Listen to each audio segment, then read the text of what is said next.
माई बेशुद्ध पडली? हो. अगं पण नक्की कारण काय बेशुद्ध पडायला?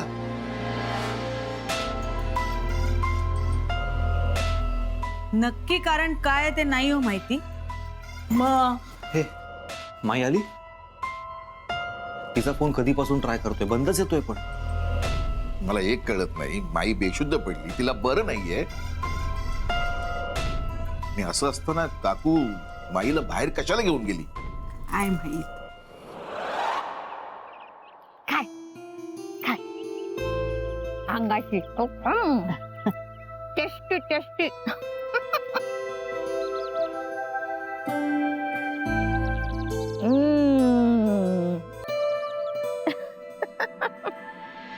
खरंय तुम्ही म्हणताय ते, पण माझ्या विश्वासाला तडा गेलाय.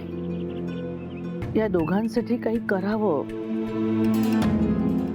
पाऊल उचलवायची हिंमतच नाही राहिली आता. साधने मला सांग, आपल्या जिजूंच्या काळामध्ये आपण असं रस्त्यावर बसून कणीस खाताना आठवते का? जे मनात विचार सुद्धा आला ना तरी घाबरायला व्हायचं आपल्याला. हिंमतच नव्हती ना आपली. आणि आज बघ मस्त रस्त्यावर बसून दोघी मैत्रिणी गत असं कणीस खातोया. विचारलं नवऱ्याला, वाटली परवानगी घ्या आयुष्याची, वाटली आपल्याला नाही. म्हणजे काळाबरोबर आपण स्वतःला बदललं. मग तिथं नवीन पिढी आहे ग, तिसरी पिढी आहे. आपले नात आणि नातसून आहेत ते. बयो, त्यांचं जग वेगळं, त्यांचे प्रॉब्लेम वेगळे, त्यांचे प्रश्न वेगळे. त्यांच्या प्रश्नांना आपली उत्तर देऊन चालणार आहे का सांग? म्हणजे नाती तीच, फक्त अडचणी वेगळे. म्हणजे बघ, हा मका आपण लहानपणी भाजून बुजून खायचो, आणि आताची पोरं बटर मध्ये तळतात काय, वाफळतात काय, त्याच्यावर मिरची पावडर टाकतात काय, आणि मग कारण म्हणून खातात काय. म्हणजे लहानपणी आपण मक्याच्या लाया कुरुम कुरुम कुरुम कुरुम करून खायचो, आणि आताची पोरं तोच मका पॉपकॉर्न म्हणून खातात. म्हणजे मका तोच, फक्त रूप वेगळं. तसंच आहे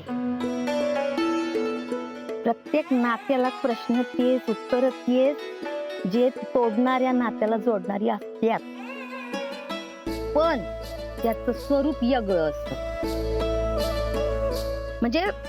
म्हणजे बघ, आता इसकटून सांगते तुला, औषध तेच, पण ते डायरेक्ट न देता असं साखरेत घोळवून द्यायचं. झालं की समजलं? धन्य आहे तुमची, धन्य.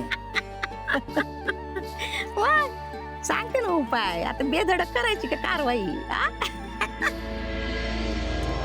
बाबा, म्हणजे माई तशा लगेच सावरल्या, नंतर काकू आजी आणि माई बाहेर निघून गेल्या. मी विचारायला गेले तोपर्यंत त्या निघून पण गेल्या होत्या. मला खूप काळजी वाटते रे.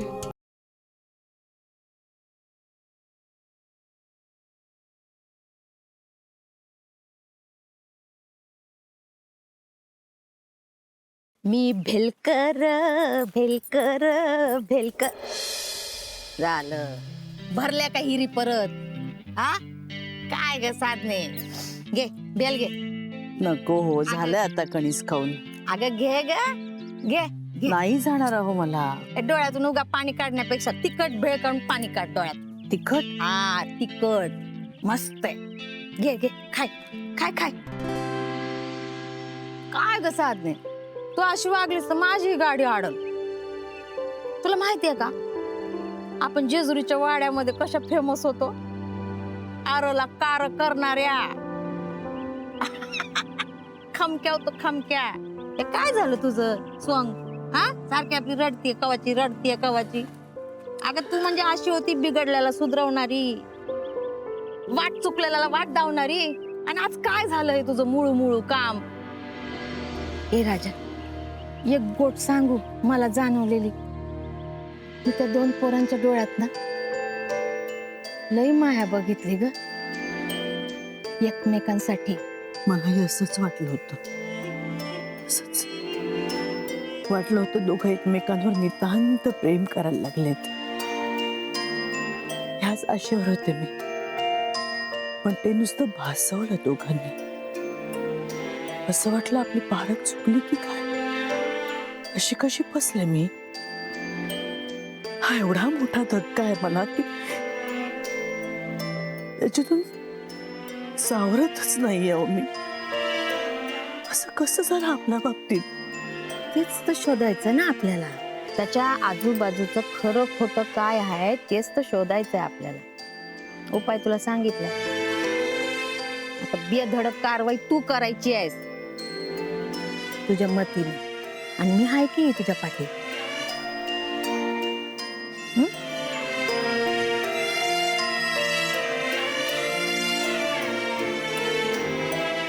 काय अगं काय मस्त आहे काय. भेळीसारखी चांगली गोष्ट नाही जगात, माहितीये का तुला.